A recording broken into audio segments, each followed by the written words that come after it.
Nitatangaza neno lake Bwana kwa mataifa mbalimbali.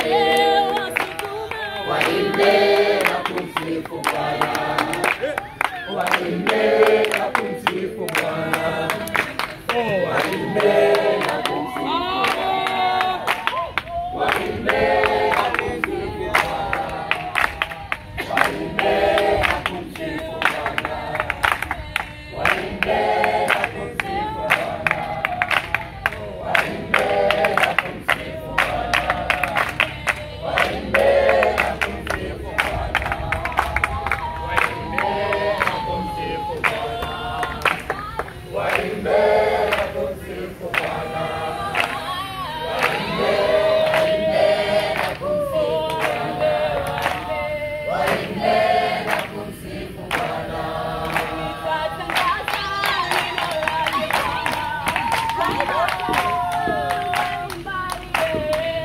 Nitatangaza neno lake Bwana kwa mataifa mbalimbali. Nitatangaza neno lake Bwana kwa mataifa mbalimbali. Nitatangaza neno lake Bwana kwa mataifa mbalimbali. Waimbe na kumsifu Bwana, waimbe na kumsifu Bwana, waimbe na kumsifu Bwana, waimbe na kumsifu Bwana, waimbe na kumsifu Bwana, waimbe na kumsifu Bwana, waimbe na kumsifu Bwana, waimbe na kumsifu Bwana, waimbe na kumsifu Bwana, waimbe na kumsifu Bwana, waimbe na kumsifu Bwana, waimbe na kumsifu Bwana.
Bwana katika miungu yote, ni nani aliye kama wewe? Utukufu katika utakatifu, wenye kuogopa katika sifa.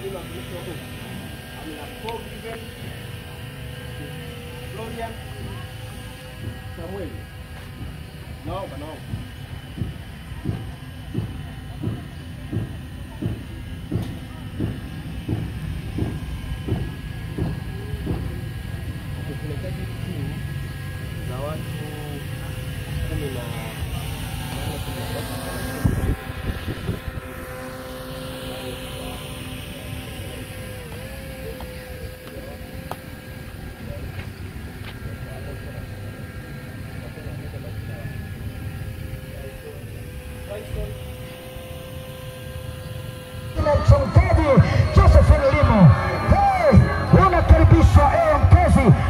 maeneo haya.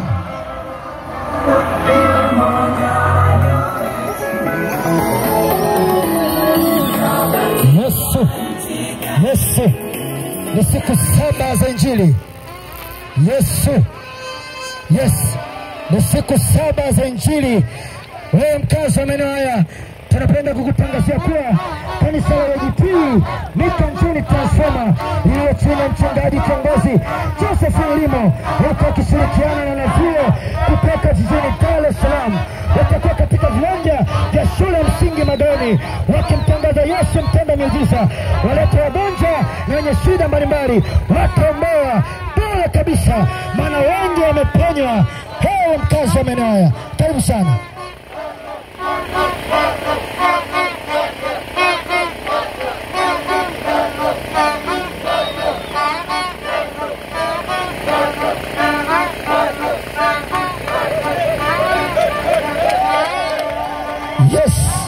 Ni kanisa la AGT Mikanjuni Transformer lililo chini ya mchungaji kiongozi Joseph Limo, huko akishirikiana na wageni kutoka jijini Dar es Salaam CJMSF.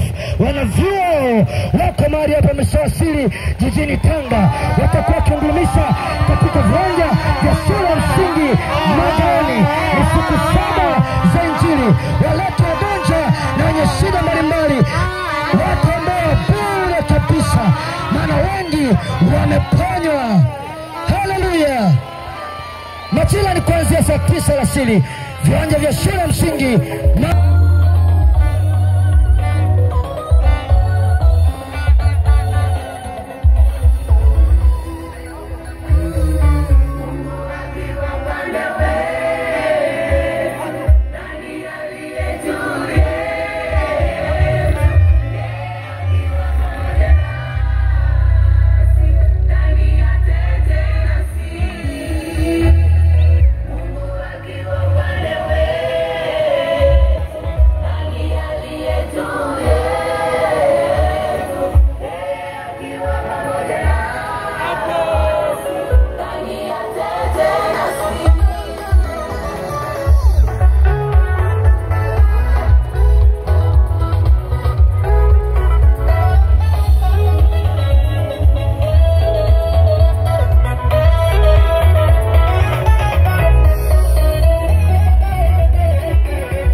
AGT Mikanjuni Transformer lililo chini ya mchungaji kiongozi Joseph Limo anapenda kutangazia wakazi wote wa maeneo haya katika viwanja vya shule ya msingi Magoni. Mkutano mkubwa wa Injili unaendelea mahali pale. Ni siku 7 za Injili. Waimbaji mbalimbali watakuwepo.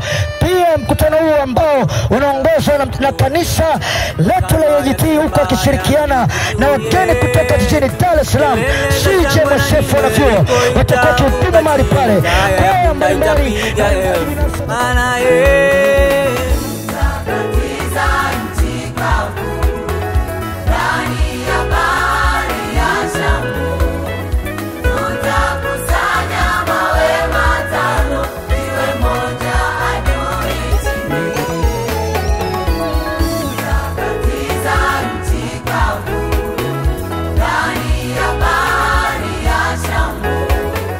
Tutakusanya mawe matano iwe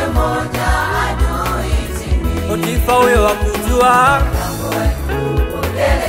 kiasi naye hajajua. Oh, kifa huyo wa kujua, kiasi naye hajajua. Halau huyo hajajua, Yeriko. Oh, Farao naye hajajua, Yeriko.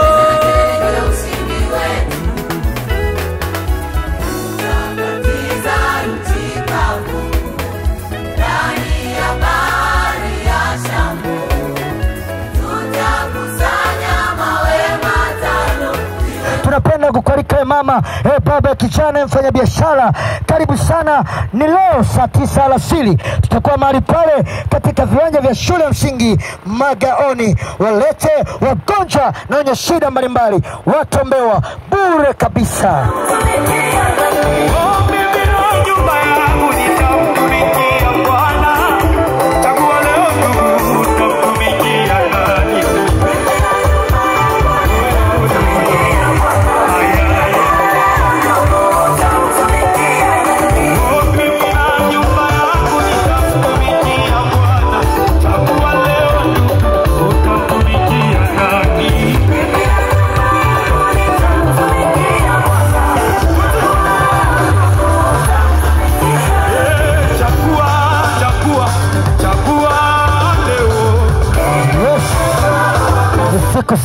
Siku saba za Injili.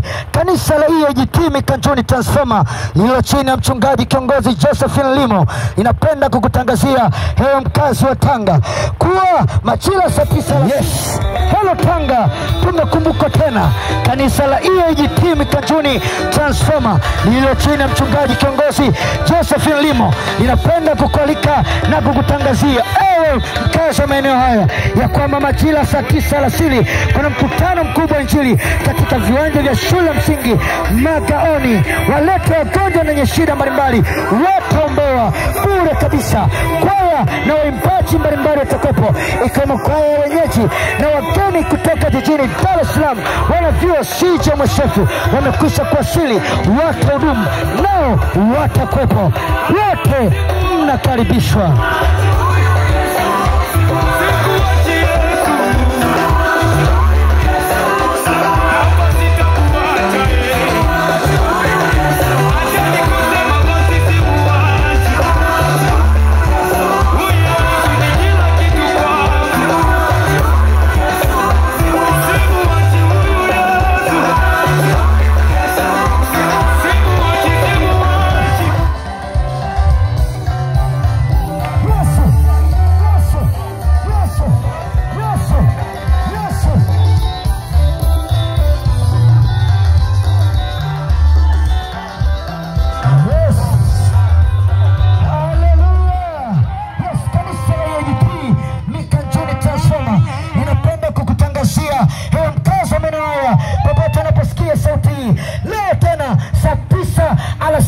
Katika viwanja vya shule msingi Magaoni ni siku 7 za miujiza. Walete wagonjwa na wenye shida mbalimbali, wataombewa bure kabisa. Pia kwaya na waimbaji mbalimbali watakwemo leo kumtukuza Mungu.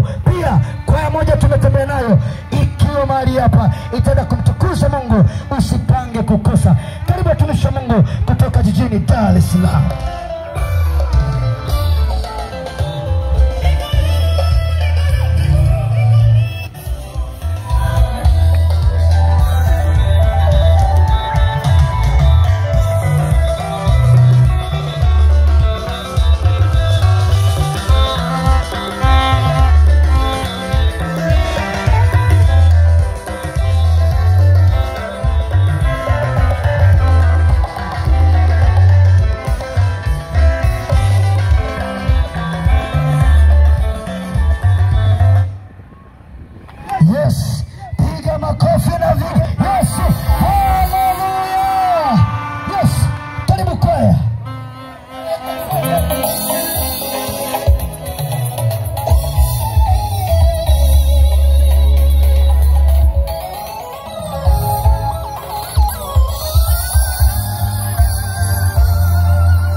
siku 7 za Injili. Kanisa la AGT Mikanjuni Transformer inakwenda kutangazia ewe mkazi wa Tanga, leo tena majira saa 9 alasiri, Yesu Kristo mtenda miujiza hatakuwa kimbilio mahali pale katika viwanja vya shule msingi Magaoni. Wengi wameponywa, usipange kubaki nyumbani. Wastahili utukufu, heshima nazo nguvu. Wastahili ewe Bwana, kwa wewe twashinda vita. Wastahili utukufu, heshima nazo nguvu. Wastahili ewe Bwana. Katika viwanja ya shule msingi Magaoni, usipange kukosa Mtanzania. Yesu anakupenda. Karibu sana, karibu sana. Walete wagonjwa wenye shida mbalimbali, watakutana na Yesu Kristo mtenda miujiza, atawaponya. Yes, ninaye tena siku 7 za Injili. Kanisa la AGT Mikanjuni Transformer na chini ya mchungaji kiongozi Joseph Limo, huko akishirikiana na jopo la watenda kazi, pia na wageni kutoka jijini Dar es Salaam. Wanafunzi wa CJMSF wamekwisha kuwasili Tanga. Usipange kukosa. Ni leo tena katika viwanja vya shule msingi Magaoni. Usipange kukosa saa 9 alasiri. Pia na wageni kutoka jijini Dar es Salaam, wanavyuo CJMSF wamekwisha kuwasili Tanga. Mkutano mkubwa wa Injili unaofanyika katika viwanja vya shule msingi Magaoni ulianza siku ya jana. Usipange kukosa. Walete wagonjwa na wenye shida. Makofi na vigelegele kwa Bwana. Haleluya. Yes, ni kanisa siri la AGT Mikanjuni Transformer inapenda kukutangazia mkazi wa Tanga. Usipange kukosa leo tena katika viwanja vya shule msingi Magaoni.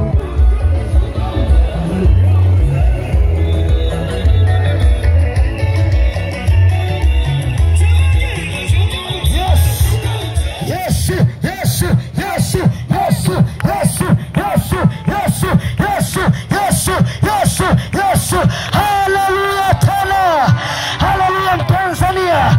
Mshangilia Yesu kwa makofi mazuri. Yes. Hey mkazi wa Tanga, tunapenda kukutangazia kanisa la AGT Mikanjuni Transformer inakutangazia mkazi wa Tanga, leo tena mkutano unaendelea katika viwanja vya shule msingi Magaoni kuanzia saa 9 alasiri.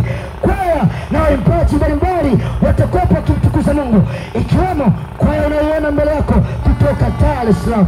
Karibu watumishi wa Mungu, tumtukuze Bwana.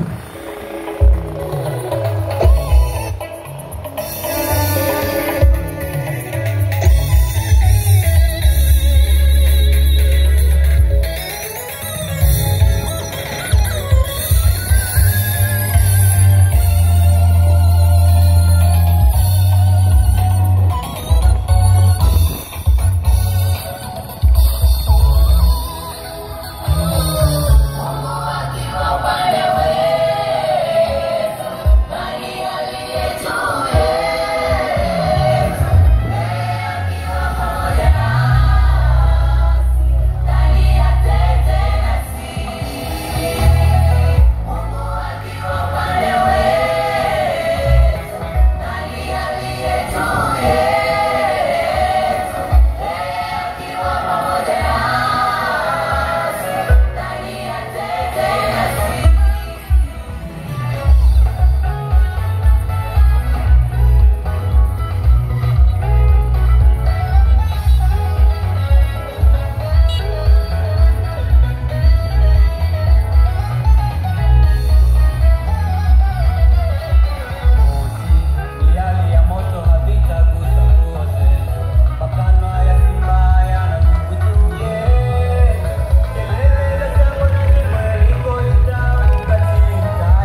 mapanoni.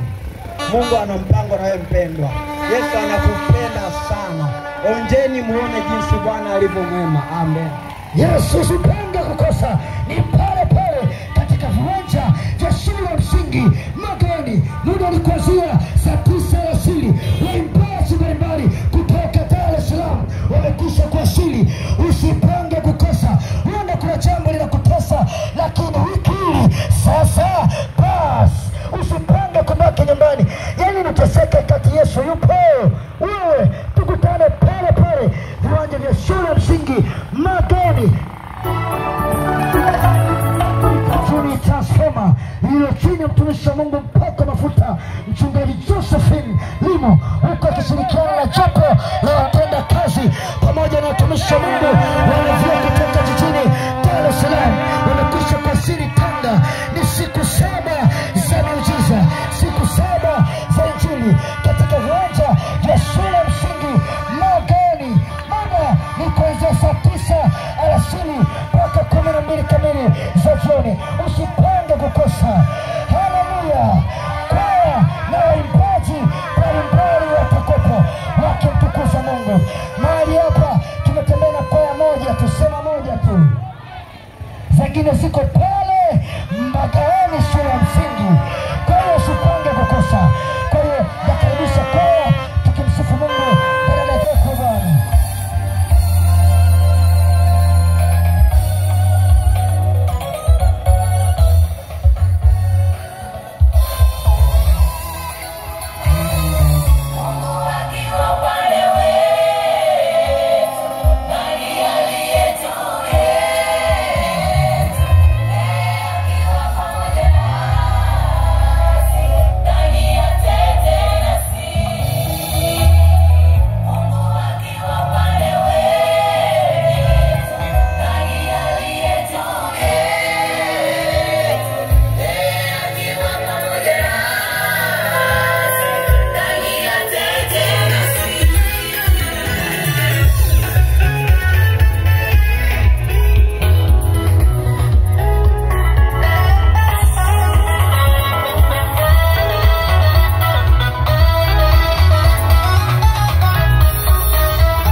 Makofi kwa Bwana. Haleluya, haleluya. Yesu, Yesu, Yesu, Yesu, Yesu, Yesu, Yesu, Yesu, Yesu, Yesu, Yesu. Haleluya.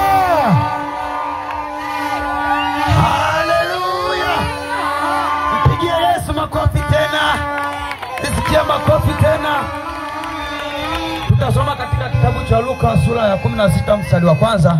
Kwa sababu ni kirefu nitaongea tu.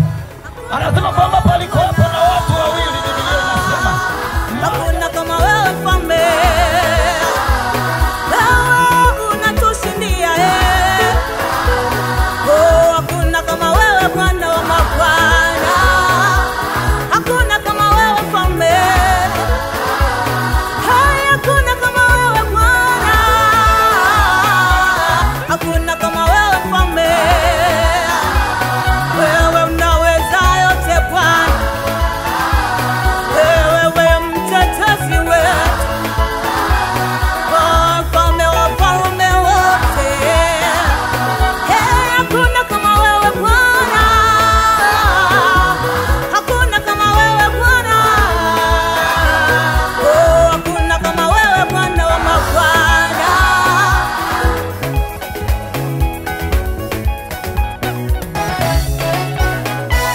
Zaidi utukufu, heshima nazo nguvu, wastahili ewe Bwana, kwa wewe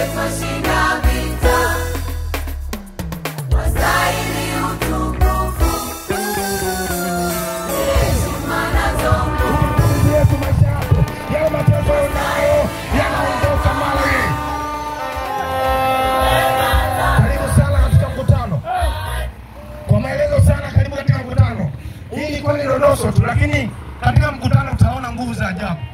Mungu awabariki sana. Piga makofi tena. Haleluya, haleluya. Usipange kukosa, ni pale pale katika viwanja vya shule ya msingi Magaoni. Muda ni kuanzia saa 9 alasiri. Usipange kukosa. Walete wagonjwa na wenye shida mbalimbali watakutana na Yesu Kristo mtenda miujiza. Usipange kukosa. Kwa mbalimbali sakapo ikiwemo CJMSF kwaya iliyotuma mahali hapo kutoka Dar es Salaam na kwaya wenyeji wapo dume.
Haya sasa tunakwenda kuwasha moto wa Yesu.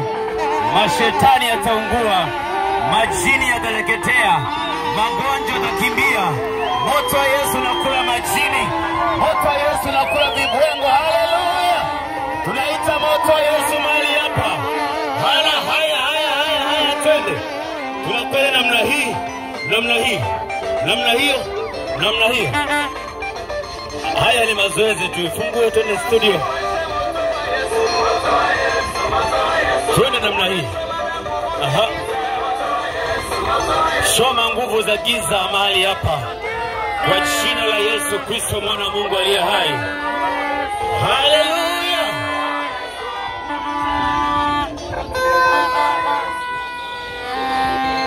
Namna hii. Tunaanzia hivi.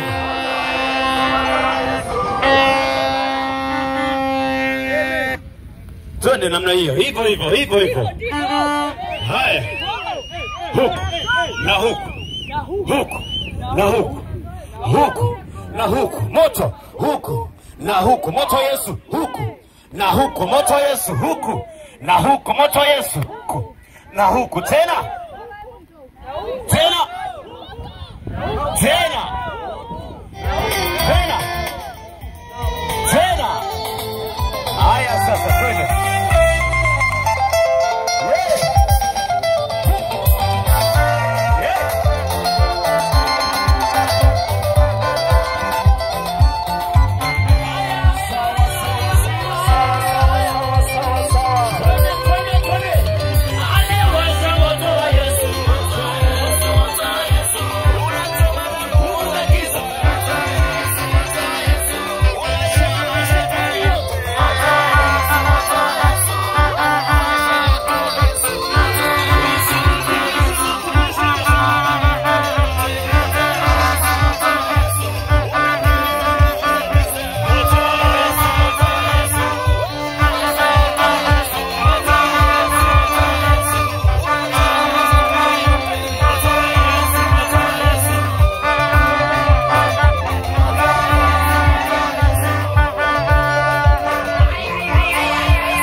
wangu.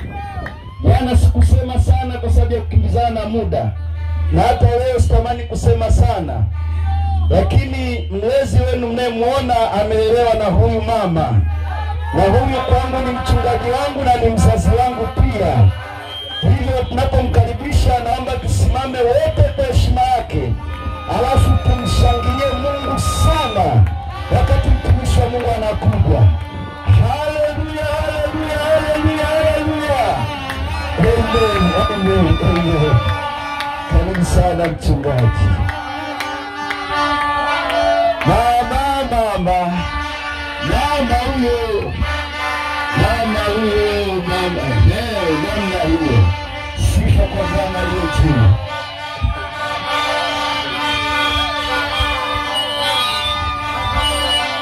Haleluya. Haleluya. Hebu mpigie Bwana Yesu makofi kwa faida yako kabisa. Unaishi bure, hiyo pumzi nayo hujalipia bili. Tungekuwa tunalipia bili, wengine tusingestahili kuishi. Lakini Mungu wetu kwa rehema zake na upendo wake tunaishi bure kabisa. Lakini sio bure tu, Bwana anakutaka. Haleluya. Anakuhitaji Yesu.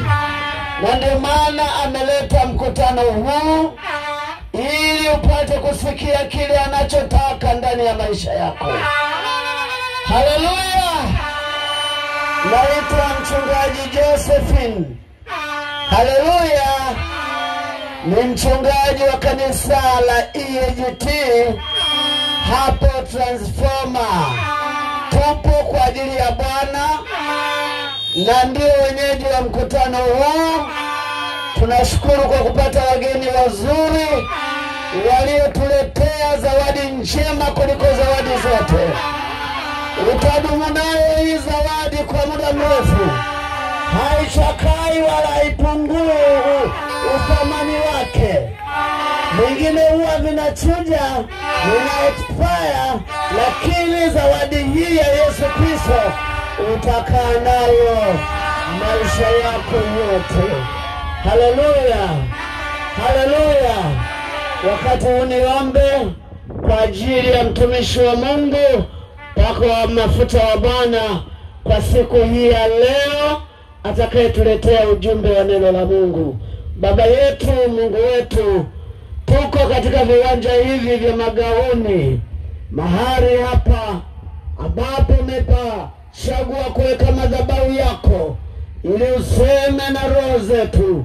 Tuko mahali hapa Bwana kusikia kutoka kwako, na wapo wengine ambao hawakuhudhuria kufika kukanyaga hapa, lakini wanasikia sauti. Mwaminifu, wewe unaweza kumgusa kila mmoja kwa namna yake, ambaye mkono wako si mfupi hata usiweze kuokoa.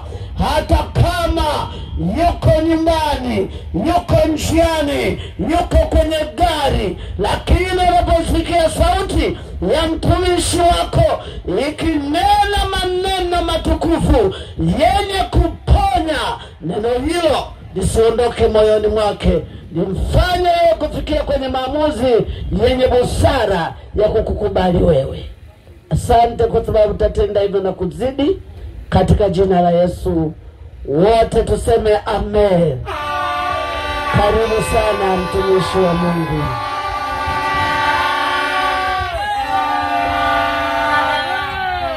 Haleluya. Bwana Yesu asifiwe sana. Jina la Bwana libarikiwe. Tupunguane mikono hewani namna hii. Haleluya. Ningesikia mtu mmoja mshangilie Bwana kwa makofi na vigelegele. Haleluya. Bwana asifiwe. Nina furaha sana kusimama mbele zako sasa. Bwana Yesu asifiwe sana. Katika wiki ambayo shetani hapa Tanga anapata shida ni hii. Kwa sababu anapotaka kujaribu kusoma na shangaa mwingine ameinuka tena anapigwa huko, anapigwa huko. Haleluya. Haleluya, mshangilie Bwana majeshi. Amen. Nami nashukuru Mungu kwa kibali hichi cha kusimama mbele yako. Majina yangu ninaitwa Kabuje Gabriel. Asili yangu ni mtu wa nyanda za juu kusini huko Mbeya. Lakini Bwana akanitoa Mbeya, akanileta Dar, akatoka Dar akanileta Tanga. Niko mbele yako. Bwana asifiwe. Haleluya. Amen. Basi mama yetu amekwisha kutuombea kwa Mungu, ameweka wakfu madhabahu kwa ajili ya huduma. Nami moja kwa moja niende nikuletea maneno ya Mungu. Bwana asifiwe sana. Jina la Bwana libarikiwe. Jioni ya leo kuna ujumbe tu mfupi unaosema kwamba Yesu alikuja ili mwanadamu awe na uzima. Bwana asifiwe. Yesu alikuja ili mwanadamu awe na uzima. Nitakusomea maandiko machache, kisha kwa dakika chache pia nitasema na wewe, afu tutakuwa tunamaliza, tutamwomba Mungu. Bwana asifiwe.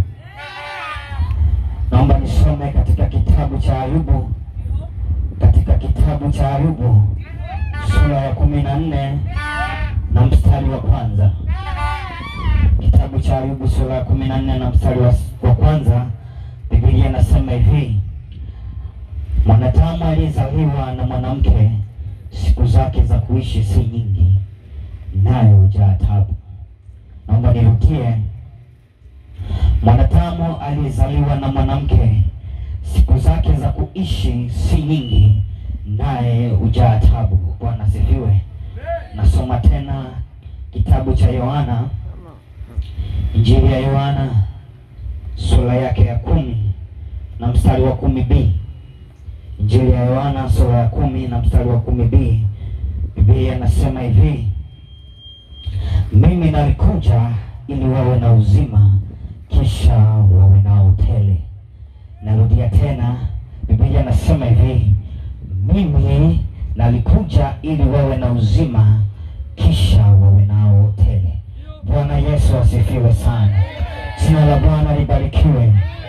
Jina leo na ujumbe unasema Yesu alikuja ili mwanadamu awe na uzima.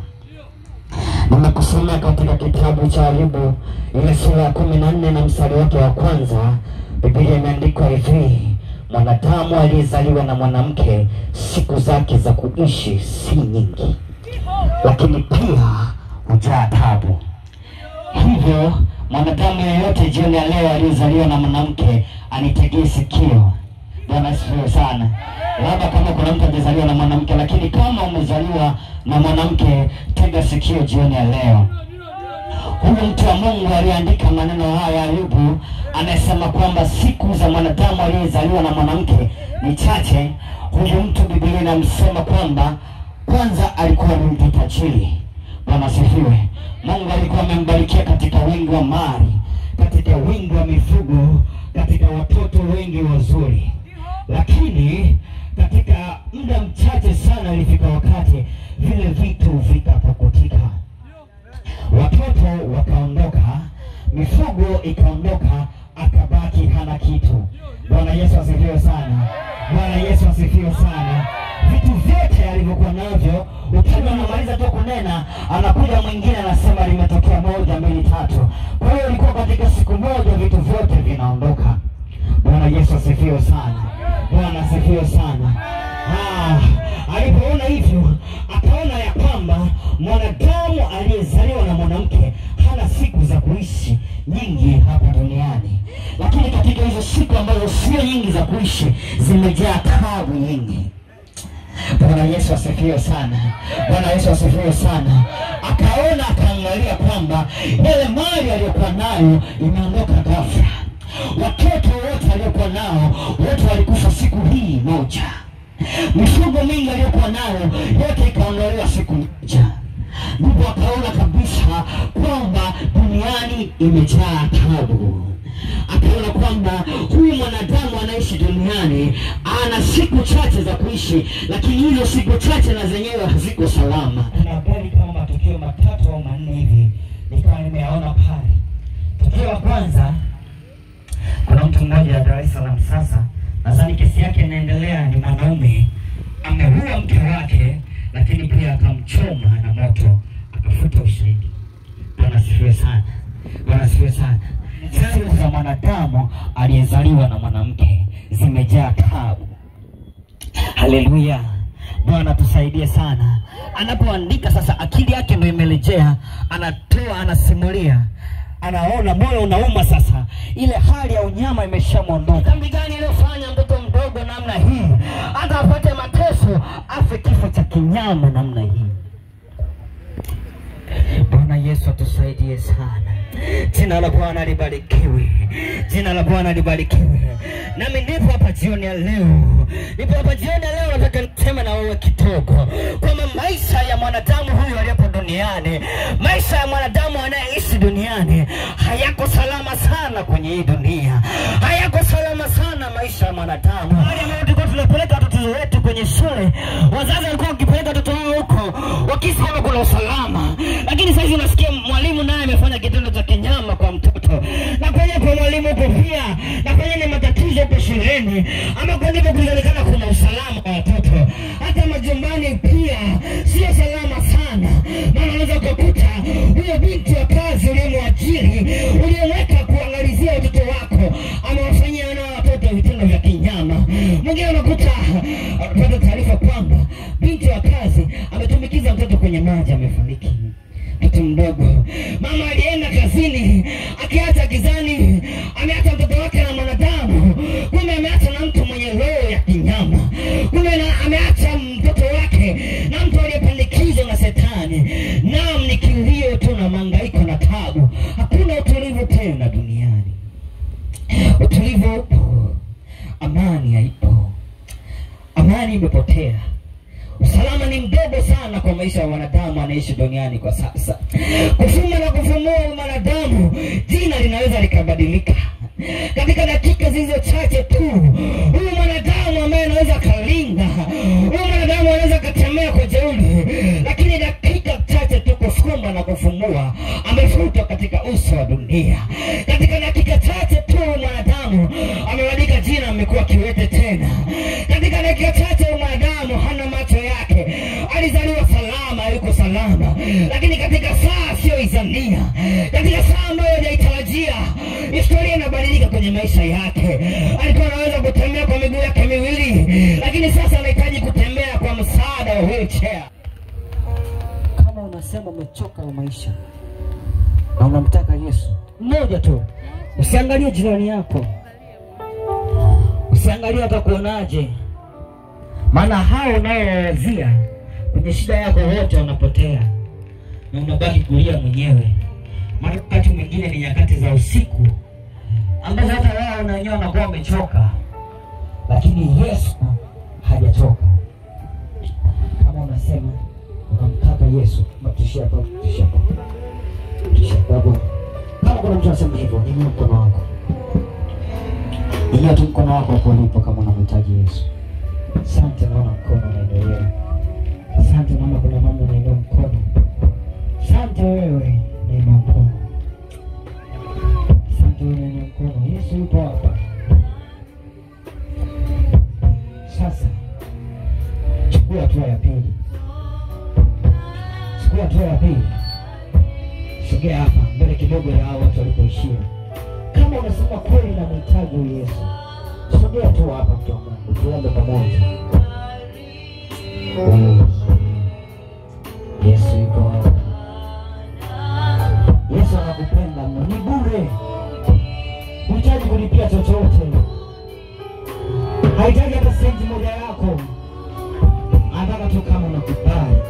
Ndio, asante. Asante utakuja. Endelea tu kusogea. Ndio kusogea. Maana mwenyewe unajua shida ulionayo ni ya kwako peke yako. Wakati mwingine huna hata kumuelezea hiyo shida. Huna hata mmoja kumuelezea hiyo shida. Maana wote wamekukimbia. Lakini yupo Yesu peke yake. Huyu hajawahi choka. Huyu hajawahi mkimbia mtu.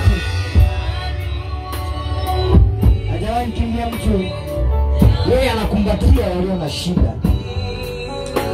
Yeye anawakumbatia wale waliokataliwa. anawakumbatia, yeye anawapa pumziko, yeye anawapa faraja, anawapa amani.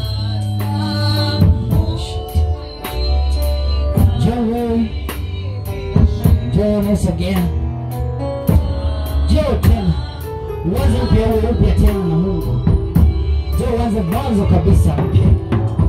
Njoo Mungu akupe nafasi nyingine na kuhakikishia hata ile pesa ile nayo litaondoka mara moja, kwa sababu yeye anapofika hapo akiingia anafanya jambo hili.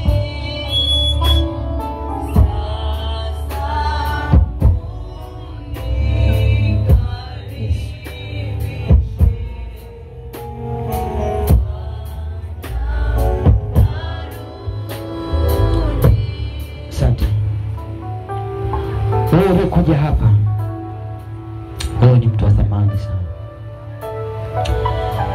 Wewe ni mtu wa thamani. Hivi hapa ninavyokuambia, huko mbingu hakujakalika. Mbingu zimesimama zikupokee wewe mtu mmoja. Mfalme amesimama akupokee. Anakukubali. Hajawahi angalia chochote. Anataka tumoe utawala. Basi sasa naomba kwa pamoja tukasali sala hii. Ni sala ambayo unasali mwenyewe, lakini mimi tunakuongoza ili kwamba umpokee Yesu aje aingie ndani yako. Kwa maneno haya ukiyatamka kabisa kwa ule moyo kabisa kusema nahitaji kweli kupona, nahitaji kweli kupata uzima. Utakapotamka haya maneno, Yesu hapo anaingia, anafanya makao hapo ndani. Anasema Baba, Mwana na Roho Mtakatifu anakaa ndani yako. Hautawaza tena kwa habari ya kesho, maana atakulinda mchana, atakulinda usiku, atakulinda mbele na nyuma, kushoto na kulia atakuzingira. Basi watu wa Mungu tuliokuja hapa mbele, ninaomba sasa kwa pamoja utasema maneno haya nyuma yangu ya kuonesha kwamba unamkubali kupokea huyu Yesu. Inamisha tu kichwa chako. Unaweza pia kufunika macho yako tu, ili kitu chochote kisikuvuruge. Unaweza kufunika macho tu wa Mungu ili umpokee sasa Yesu aingie ndani yako. Ninaomba useme maneno haya nyuma yangu. Sema, Yesu. Yesu. Mimi nakuja mbele zako. Nakuja mbele zako. Mimi ni mwenye dhambi. Lakini leo nimechoka ya maisha. Nimechoka hii hali. Nimechoka kukaa hivi. Na kuhitaji Yesu. Uje ndani yangu. Ufanye makao ndani yangu. Ili niwe mtoto wako. Futa jina langu katika kitabu cha hukumu, na uandike katika kitabu cha uzima wa milele. Na kupokea Yesu karibu ndani yangu. Niko tayari sasa, nimekupokea katika jina la Yesu Kristo. Amen.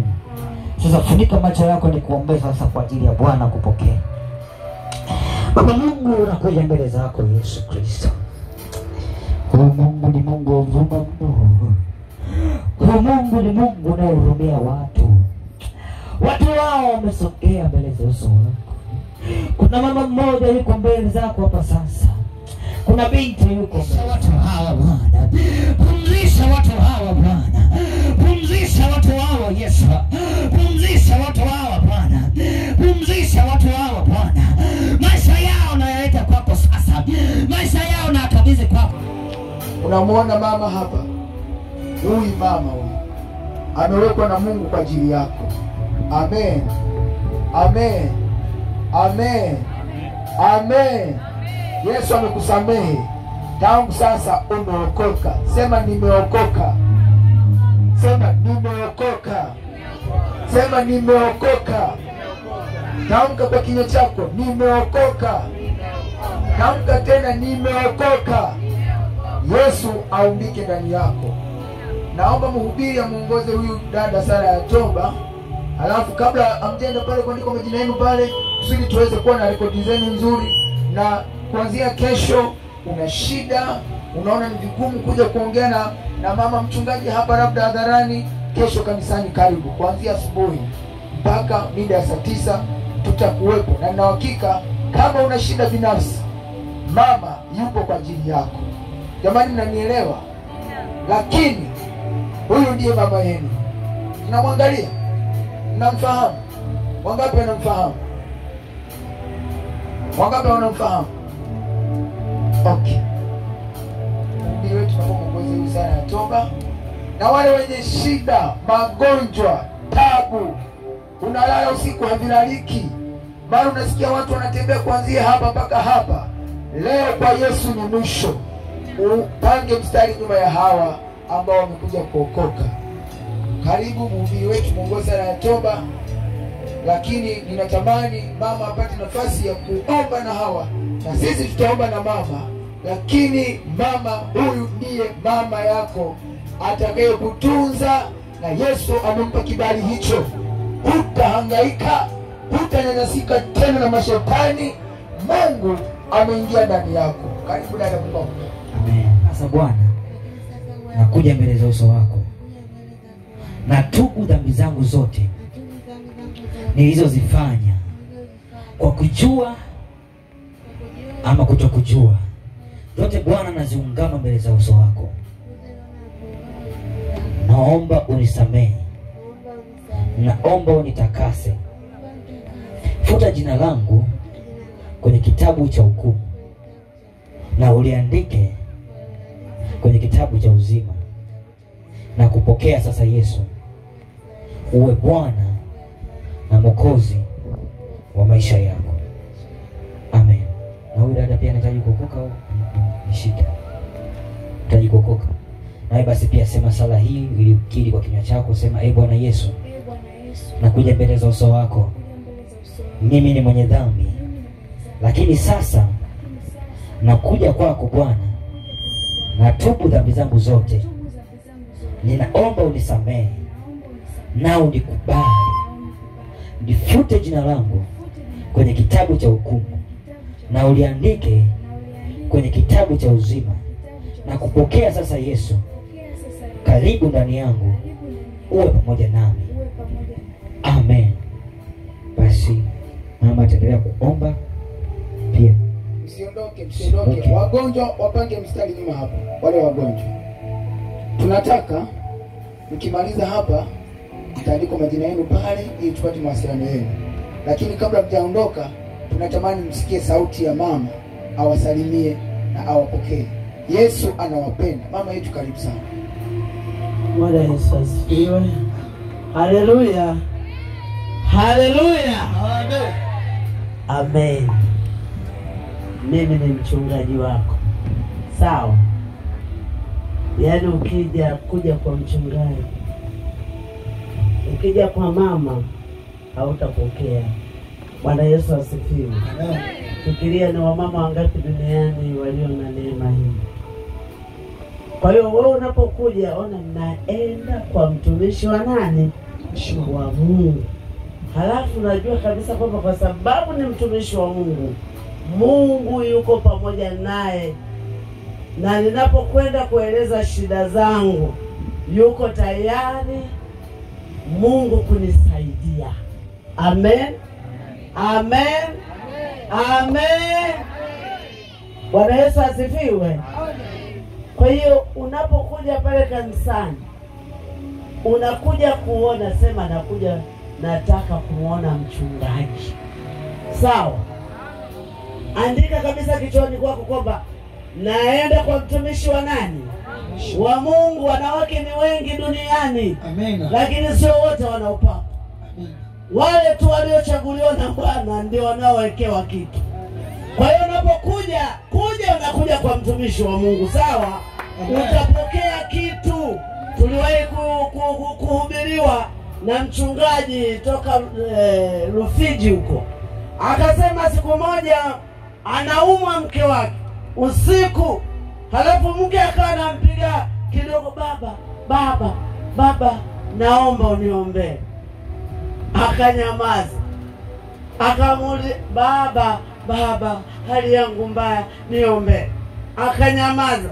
Baadaye akasema, mchungaji, naomba uniombee. Akasema, sasa nikiingia kwa jina la Bwana na kwa ile nafasi title ya Mungu alionipa, wewe unaenda kuupona.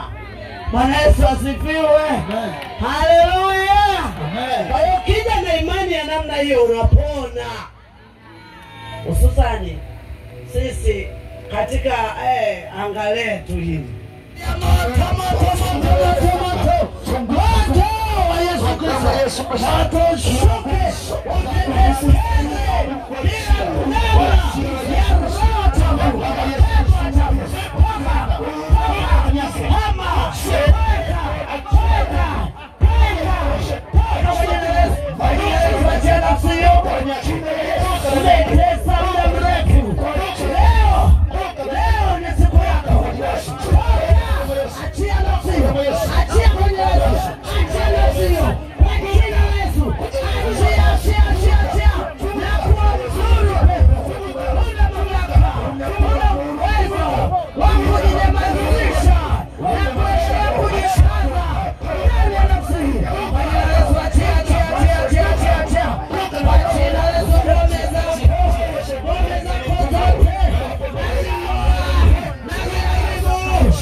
Umeshindwa Yesu. Kwa jina la Yesu.